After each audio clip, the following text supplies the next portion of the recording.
Another day, another real estate day. Buying your first home? Congrats! But if you make these costly mistakes, you could lose thousands. Let's dive in. Mistake number 1. House hunting before pre-approval. You are doing house hunting, but no pre-approved loan. Big mistake. You might fall in love with a home you can't even afford. Always get pre-approved first or ask your trusted Philippine Homes real estate agent. Mistake number 2, ignoring hidden costs.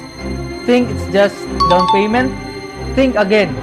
Property taxes, home insurance, closing costs, maintenance, they add up fast. Don't get blindsided.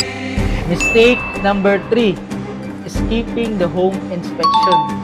That dream home could be hiding expensive problem, leaks, faulty wiring, foundation issues. Always get a home inspection. It could save you millions. Buying a home should be exciting, not stressful. Avoid these mistakes and you will save time, money, and headaches. If you want to learn more about investing in real estate, just send me a message and I'd be happy to guide you.